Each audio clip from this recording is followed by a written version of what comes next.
Hello students, it's your history teacher with another online lecture. Last time we had a little bit cultural topic, and so I will revise you the situation after the revolution 1848-1849.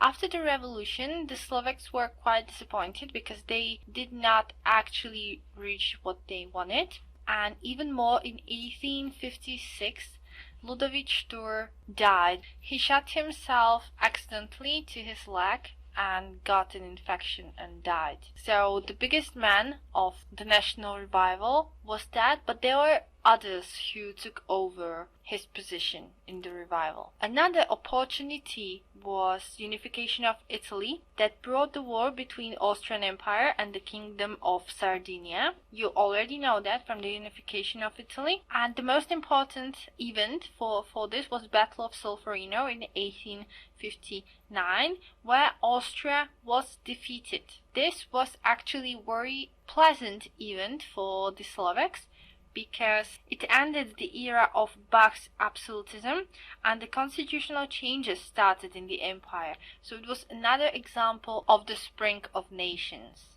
The constitutional era in Austria began by October Diploma in 1860, and in this atmosphere that was really free and everybody could see that something was about to change, Slovaks prepared another political program that was called Memorandum of the Slovak Nation, and it was also based on our first political program, Demands of the Slovak Nation.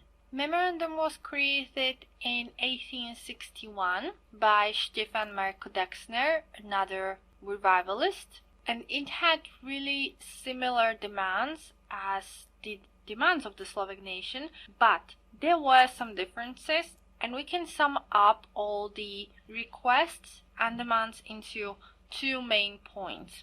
The first one, the recognition of the Slovak nation was requested. So this means the Slovak territory should be recognized, that it's not all Hungary, but it's one autonomous part that should be called Okolie, Horno-Uhorské okolie, plnom názve. This is something as region, autonomous territory. So Okolie means something like that.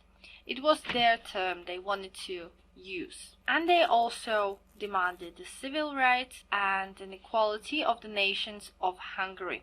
So we can say this was based on the principle of civil rights and of right for self-determination. The second point was the use of Slovak language at schools, establishing of the legal academy and the Slovak department at university in Pest. So also people living in Pest should have opportunity to study the Slovak language and culture, for example. So these were also requests that could be labeled as nationalistic requests, and in the same time cultural, because they were more focused on education, culture, our national language. Okay, so for example, this recognition of the territory and the Slovak nation was not mentioned in demands of the Slovak nation, but there are also some requests in the demands of the Slovak nation that are not in the memorandum.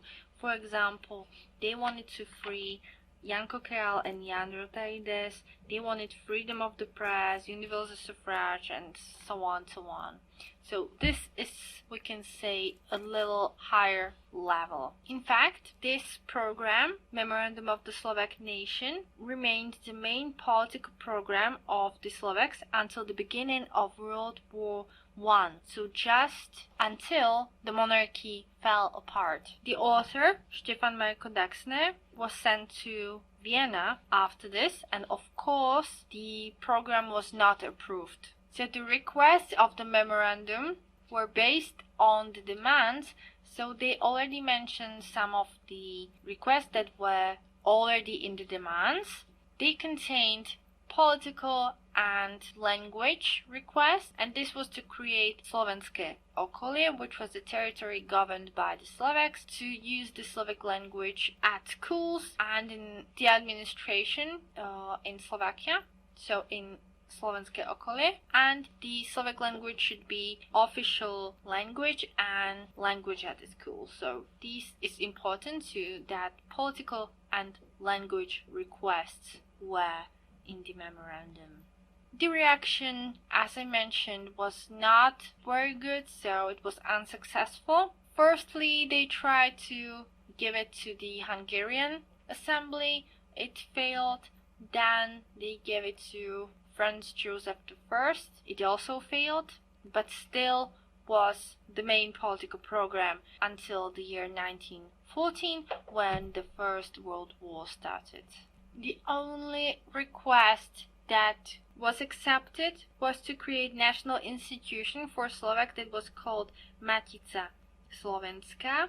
I hope you all know about this, and it still is our national cultural institution, and it was established in 1863, but there was idea even before when the memorandum was written, but it was founded on the 1000th anniversary of Byzantine mission, so when the Constantine and Methodius came to our territory, so it was like a symbol. Even the emperor contributed to its creation. The main task of Matica Slovenská was to store important works of the Slovaks, so to store all of the literature, artifacts, and traditions. And another task was also to develop our culture, to support the authors, to support schools, and so on. So it had more roles in the Slovak society in the 19th century. This institution was located in Martin. It was the main institution for all Slovaks, so it was the only one of its kind. It became the symbol of the confessional unity, because it didn't matter if you were Catholic or Lutheran, it was one institution for all. You know that there was this confessional split, so for example, Catholics supported Bernalak's Slovak language, and the Lutherans mainly used the biblical Czech language.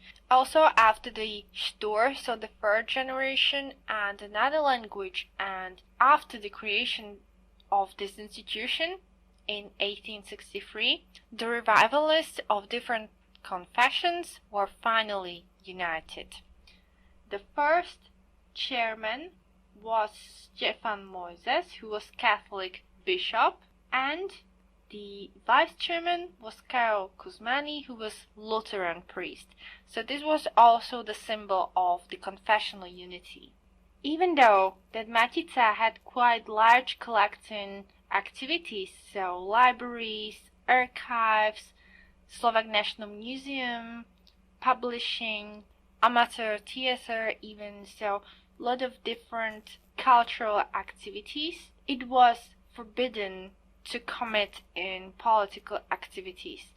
So they could only take care of the culture, education. However, it still meant a lot for Slovaks to have at least this institution. Here you have another roles of the Matica Slovenská. So we can say to give people the national identity, for them to realize that there are Slovaks, to support cultural and scientific work, to support literature and art, publish and spread Slovak books, and with that also education, still support national revivalists, national artists, and to organize different exhibitions with artworks. Sometime after the memorandum of the Slovak nation, Slovaks were allowed to found high schools. Continuously, the Lutheran gymnasiums were created in Revúca and in Turčiansky Svätý Martin, which is nowadays just Martin. So these were grammar schools. And the one Catholic grammar school was created in Kláštor pod Znievom. So Revúca and Turčiansky Svätý Martin were Lutheran grammar schools, and Klasztor pod Znievom was Catholic grammar school. Unfortunately, this lasted only for a short period of time. It was created in 1862, but after 1867, the three Slovak grammar schools were closed, also with Matica Slovenska. What happened? Well, this was Austro-Hungarian compromise, alebo Rakúsko-Uhorské vyrovnanie. This will be the topic of our next lecture, but just like quickly, this meant that the monarchy was basically split into two equal parts, and this was Austrian part and Hungarian part, and we were under the rule of the Hungary, so Hungarian part. And as you know, their goal was to have only one nation, and it was Hungarian nation, and this is when the strong Magyarization started.